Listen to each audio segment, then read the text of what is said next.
할렐루야, 김진홍 목사입니다. 추석 명절 잘 보내셨으리라 믿습니다. 이제 오늘도 우리 함께 소요리 문답, 오늘은 제21, 제22문 공부하도록 하겠습니다. 먼저 하나님 앞에 기도합니다. 하나님 은혜를 감사합니다. 오늘도 저희들 하나님께서 허락하신 진리의 길을 바르게 걸어가기 위하여서 교리를 공부하려고 합니다.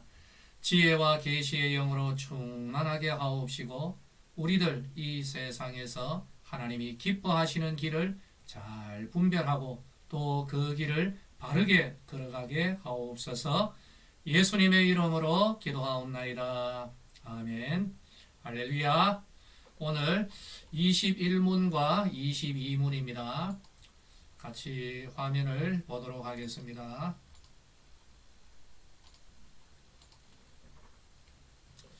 자, 제21문 하나님의 선택하신 자의 구속자가 누구신가?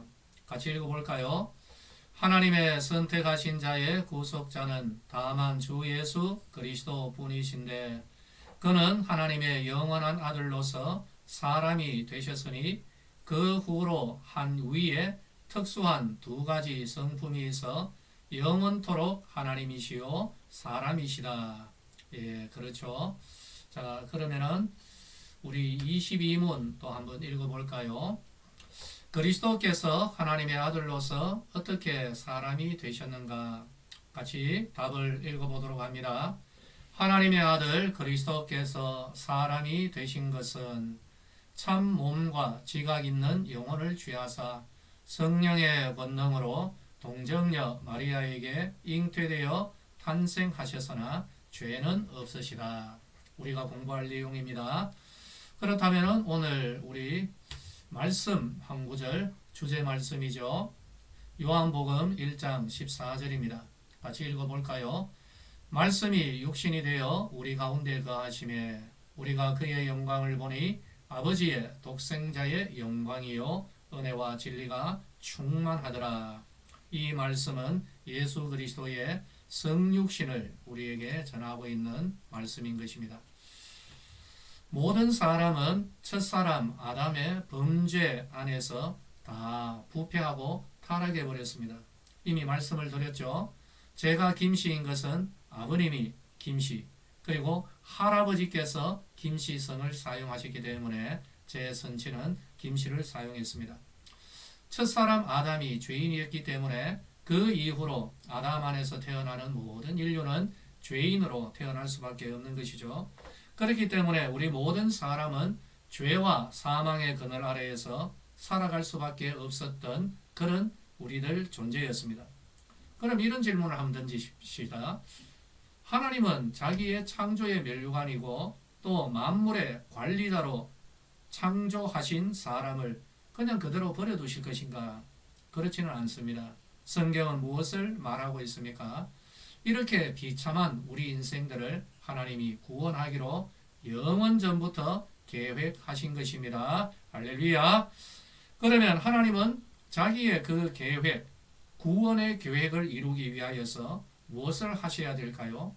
먼저는 구원하실 구세주, 구속자를 선택하셔야 되는 겁니다. 누구를 선택하십니까? 예수 그리스도이시죠. 예수님을 그리스도라고 하는 이유가 무엇일까요? 성경에서 우리들이 흔히 예수님 또는 예수 그리스도라고 하는데 왜 예수님을 그리스도라고 할까? 그리스도는 기름 부음을 받은 자라는 뜻을 가지고 있습니다. 그런데 성경에서 누군가에게 그리고 어떤 물건에 기름을 부어서 구별하는 여기에는 특별한 의미가 있습니다. 말씀드린 대로 어떤 일을 위하여서 어떤 직분을 위하여서 구별한다는 뜻을 가지고 있죠. 하나 예를 들어볼까요? 구약의 성막에는 참 많은 물건들이 있습니다. 거룩한 물건이기 때문에 성물이라고 이야기를 하죠. 성소를 밝히는 등대를 하나 예를 들어볼까요? 참 많은 성물이 있었습니다마는 그 중에 하나 등대. 이 구약의 성막 안에 성소 안에 성소를 밝히는 등대, 등잔이 있었습니다. 이 불을 밝히는 등대는 어느 가정에나 다 있죠. 그러나 성소를 밝히는 용도로 하나님은 등대를 하나 만들어라 하셨고, 그리고 이 등대에 거룩한 기름을 발라서 오직 성소를 밝히는 용도로만 사용하라고 하셨던 것입니다. 이처럼 하나님은 자기의 성자 예수님께 기름을 부어서 오직 이 세상의 구세주로 하나님이 구별을 하신 것입니다. 그렇기 때문에 그리스도라고 우리가 부르는 것이죠. 예수님은 우리의 구원을 위하여서 기름 부어서 구별된 우리의 구세주인 줄로 믿으시기를 바랍니다. 할렐루야. 하나님은 먼저 성자 예수님을 그리스도로 선택을 하셨는데, 그리고 선택하신 성자 하나님 예수님을 이 세상으로 보내시는 계획을 세우신 것입니다. 이 땅으로 보내셨다는 것입니다. 그러면 하나님으로 그냥 이 땅에 오셨을까요? 그게 아니죠. 하나님은 성자 예수님을 사람으로 피와 살과 힘줄과 뼈로 구성된 사람으로 보내셨습니다. 이것을 무엇이라고 하나요? 성육신, 이룰성, 육신, 육체, 육, 그리고 사람 몸, 사람이 되어 이 땅에 오신 것입니다.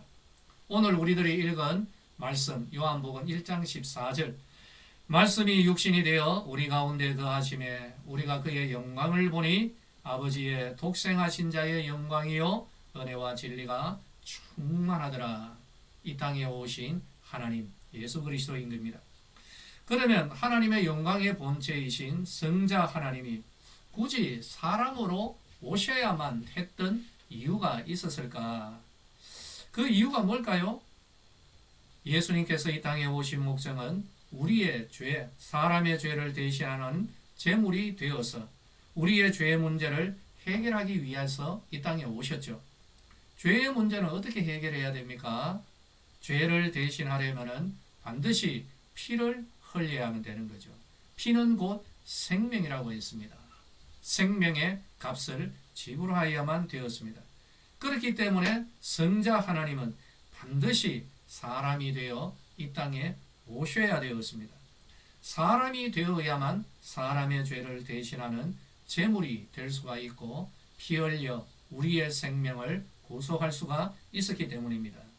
그래서 하나님의 아들이 사람이 되어 이 땅에 오셨고 또 우리의 죄와 저주를 대신 담당해서 속죄의 제물로 하나님 앞에 드려진 것입니다. 이것이 바로 성자 하나님 예수님께서 사람이 되셔야만 했던 이유인 것입니다. 자, 그러면은 성자 하나님, 하나님의 영광의 본체이신 성자 하나님이 어떤 식으로 사람이 되어 이 땅에 오셨을까요? 궁금하시죠? 이미 다 잘 압니다.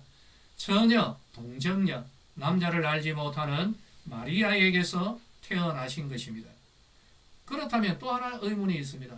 세상에 남자도 알지 못하는 처녀가 어떻게 아이를 낳을 수가 있을까? 어떻게 처녀의 몸에서 예수님이 탄생할 수가 있었을까? 여러분, 그 방법, 바로 그 하나님께서 이루신 성육신의 방법이 과연, 그 능력은 과연 어디에 있었을까요? 당사자 마리아도 이 부분에 대하여서 참 의아해했습니다. 천사가 말합니다. 네가 아들을 낳으리라. 이 마리아가 이런 일이 도대체 어떻게 일어날 수 있을까 의아해했죠. 바로 그때 천사와 주고받은 내용이 있습니다. 마리아가 천사에게 말하되 나는 사내를 알지 못하니 어떻게 이 일이 있을 수 있습니까? 그때에 천사가 했는 말에서 우리는 답을 찾습니다. 천사가 대답하여 가로되 성령이 내게 임하시고 지극히 높으신 이의 능력이 너를 덮으시리니 이러므로 나실 바 거룩하신 자는 하나님의 아들이라 일컬음을 받으리라. 여러분, 어떻게 성육신, 어떻게 처녀의 몸에서 탄생하셨습니까? 성령의 능력으로 동정녀 마리아에게서 탄생하신 것입니다. 할렐루야. 자, 그러면은 하나님께서 사람의 출생 방식을 따르지 않고 성령의 능력으로 동정녀 탄생의 방법을 택하신 이유가 있을 것입니다. 그 이유가 뭘까요? 말씀드린 대로 아담의 모든 후손들은 죄와 저주에서 벗어날 수가 없습니다. 그래서 사람의 생육 방식, 출생 방식을 통하여서 예수님이 이 땅에 오시면은 아담의 죄를 물려받고 아담의 죄를 가지고 태어날 수밖에 없죠. 죄인의 후손이 될 수밖에 없습니다. 중요한 사실이 있는데요. 죄인은 죄인을 구원할 수 있는 자격이 없습니다. 죄 있는 사람이 어떻게 죄인을 구원할 수가 있겠습니까? 그래서 구약의 제물로도 그 첫째 조건은 흠이 없어야 됩니다. 흠도 없고 점도 없는 그런 제물을 속죄의 제물로 드려야만 되는 것이죠. 죄인의 죄악을 대신하는 제물은 흠도 없고 점도 없어야 했던 이유가 여기에 바로 있는 것이죠. 그래서 죄 없는 그리스도께서 죄인을 위한 속죄의 제물이 되실 것을 예고한 것입니다. 그래서 아담 이후 인류의 출생 방식이 아닌 성령의 능력으로 동정녀 탄생의 방식을 선택하셨고 이 세상에 바로 이런 방식으로 성령의 능력으로 이 세상에 성육신하신 것입니다. 그렇기 때문에 예수님은 사람이 되어 오셨지만 성령의 능력으로 동정녀에게서 탄생하셨기 때문에 아담의 원죄, 그 모든 죄성으로부터는 완전히 자유하신 것입니다. 우리에게 있는 대제사장은 우리 연약함을 체휼하지 아니하는 자가 아니요 모든 일에 우리와 한결같이 시험을 받은 자로 돼 죄는 없으시느니라. 그렇게 말씀하고 있는 이유가 여기에 있습니다. 이제 말씀을 오늘 공부의 내용을 요약할까요? 예수님은 아무런 죄 없이 죄 많은 우리를 대신해서 십자가에서 점도 없고 흠도 없는 속죄의 어린 양으로 돌아가셨습니다. 하나님께서 이를 계획하셨죠. 이를 위하여서 하나님은 성자 예수님을 그리스도로 선택하시고 기름 부어 선택하신 예수님을 이 땅에 성육신 사람으로 보내셨습니다. 바로 그 하나님의 계획, 바로 이 계획에 의하여서 성자 하나님은 이 계획에 자원하여 참여하셨고 이 세상에 사람으로 오셨고 동정녀 마리아에게서 탄생하셔서 아무런 죄성 없이 거룩하게 이 세상에서 십자가의 제물로 흠도 없고 점도 없는 제물로 우리의 죄를 대신하여서 하나님 앞에 바쳐진 것입니다. 이것이 바로 하나님의 은혜인 줄로 믿으시기를 바랍니다. 할렐루야. 믿으시면 아멘 하시기 바랍니다. 아멘이죠. 자, 이제 우리들이 오늘 배운 내용을 다시 한번 복습하면서 공부하도록 하겠습니다. 오늘의 문제입니다. 우리의 구원을 위하여 하나님이 행하신 일이 있습니다. 그것을 오늘 우리들이 공부를 했죠. 그런데 하나님이 행하신 일이 아닌 것은 과연 무엇인가? 바로 그것입니다. 아닌 것을 택하는 것이에요. 1번 예수님을 구원자로 보내셨습니다. 2번 예수님에게 우리의 죄를 다 넘기셨습니다. 3번 예수님이 십자가에서 고통받지 않도록 하셨습니다. 4번 예수님이 십자가에서 죽도록 하셨습니다. 오늘 문제가 뭐라고요? 우리의 구원을 위하여 하나님이 행하신 일이 아닌 것을 우리가 골라야 되는 것이죠. 오늘 공부한 분들, 우리 성도님들 다 잘 알고 있으리라 생각합니다. 정답을 저에게로 다시 보내주시기를 바라겠습니다. 하나님 은혜 가운데 한 주간도 성령 충만하시고 하나님 은혜 가운데 지내시기를 예수님의 이름으로 축복합니다. 다음 주에 또다시 만나도록 하겠습니다.